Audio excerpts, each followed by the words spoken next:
बृहस्पति प्रचारास्तानामञ्जुवागंसकम्मसाः ओम यावलने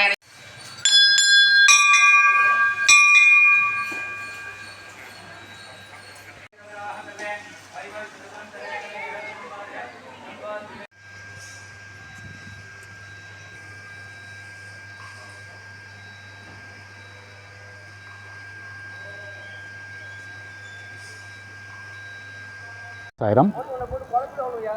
June 5వ తారీఖు గురువారం ఈశ్వరుని విగ్రహ ప్రతిష్ట, ఆ తర్వాత బాబా విగ్రహ ప్రతిష్ట జరిగి 25 సంవత్సరాలు పూర్తి చేసుకున్న సందర్భంగా బాబావారికి మహాకుంభాభిషేకం జరుగుతుంది.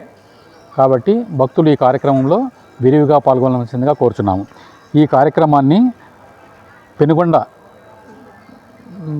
పురోహితులు వేదమూర్తి బ్రహ్మశ్రీ పంచాంగం నాగప్రసాద్ శర్మ గారు వారి నేతృత్వంలో జరుగుతుంది. కాబట్టి ఆ రోజు 11 గంటలకి కుంభాభిషేకం ఉంటుంది. కుంభాభిషేకం అయిన తర్వాత అన్నదాన వినియోగం జరుగుతుంది.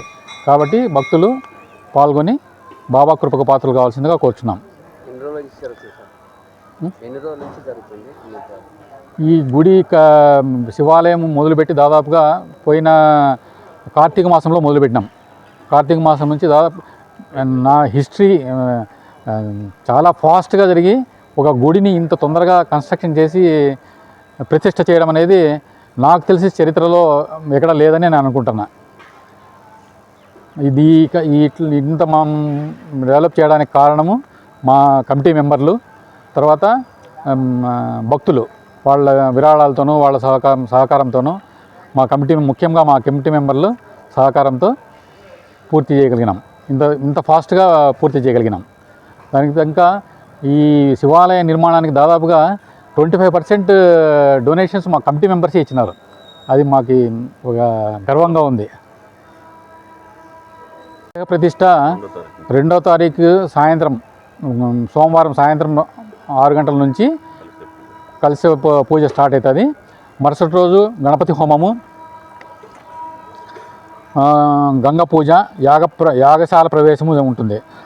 ఆ రోజు సాయంత్రము 3వ తారీఖు సాయంకాల పూజ, దీక్షాహోమములు, జలాదివాసాలు ఉంటాయి. 4వ తారీఖు ఉదయము ప్రాతకాల పూజ, జపాలు, హోమము, వేదపారాయణం ఉంటుంది. అదేవిధంగా 4వ తారీఖు సాయంత్రము జపాలు, దీక్షాహోమాలు, శయ్యాదివాసము, పుష్పాదివాసము ఉంటుంది. అదేవిధంగా 5వ తారీఖు ఉదయం బ్రహ్మముహూర్తాన ప్రాణప్రతిష్టాపన జరుగుతుంది. 10 గంటలకి పూర్ణాహుతి ఉంటుంది. పూర్ణాహుతి తర్వాత బాబావారికి, తర్వాత పరమేశ్వరునికి అభిషేకం ఉంటుంది. అభిషేకం అయిన తర్వాత 12 గంటలకు అన్నదానం ఉంటుంది.